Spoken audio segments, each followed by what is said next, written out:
ప్రైజ్లాటండి. మరి దేవుడు మనల్ని పిలిచినప్పుడు మనుషులుగా ఎన్నో సాకులు చెప్తాం. నాకు ఆ శక్తి లేదు, నీకు దేవుని పని చేయడానికి, నాకు జ్ఞానం లేదు, లేకపోతే నేను మాటగారిని కాదు, నాకు ప్రార్థన రాదు అని చెప్తూ ఉంటాం. సాకులు చెప్పడానికి చాలా ఉంటాయి. దేవుడు పని చేయడానికి నువ్వు నాకు కావాలి కుమారుడా కుమార్తెరా అంటే సాకులు చెప్పి తప్పించుకున్న వాళ్ళు అనేక మంది ఉన్నారు. మోషే కూడా మరి నువ్వు నాకు కావాలి అన్నప్పుడు మోషే అంటాడు, నేను ఏపాటి వాడిని ప్రభు అంటాడు. ఫస్ట్ సాకు, నీకు నేను తోడై ఉంటాను మోషే నువ్వు రా అంటాడు. రెండవదిగా ప్రభు ఈ ప్రజలకి నేను ఏమని చెప్పను, నీ పేరు అడుగుతా అంటాడు. నేను ఉన్నవాడను అనువాడను అని చెప్పు అంటాడు.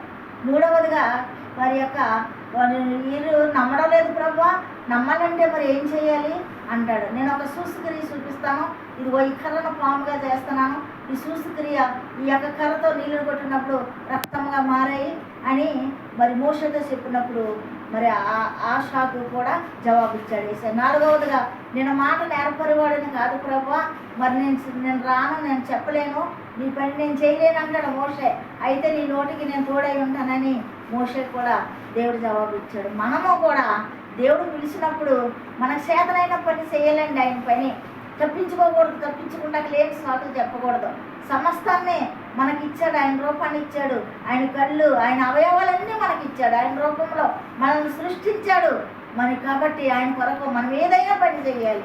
మనము బ్రతుకున్నంత వరకు ఆయన కొరకు మనకు చేతనైన పని చేసి సాకులు చెప్పుకోకుండా ఆయన మహిమను మహిమపరచాలి. మోషే వలె మరి సాకులు చెప్పొద్దు, ఇర్మియా వలె చెప్పొద్దు. ఇర్మియా కూడా అంటాడు, నేను చిన్నవాడిని ప్రభా, నేను చేయలేను అంటాడు. అయినా కానీ ఇర్మియా నువ్వు నిలబడి నీ నోట్లో నా మాట ఉంచుతాను అన్నాడు. మోషే కూడా నేను మాట నేర్పరివాడిని కాదు అంటాడు, నీ నోటికి నేను తోడై ఉంటాను అన్నాడు. ఆ రీతిగా మనము కూడా దేవునికి మనం సహాయంగా, దేవుని పనిచేసేవారుగా, జత పనివారుగా, ఆయన వ్యవసాయంలో పనిచేసేవారుగా మనం ఉందామండి. అలాంటి కృప మనకు అందరం అనుగ్రహించాలని ప్రార్థిస్తున్నాను. ఆమేన్.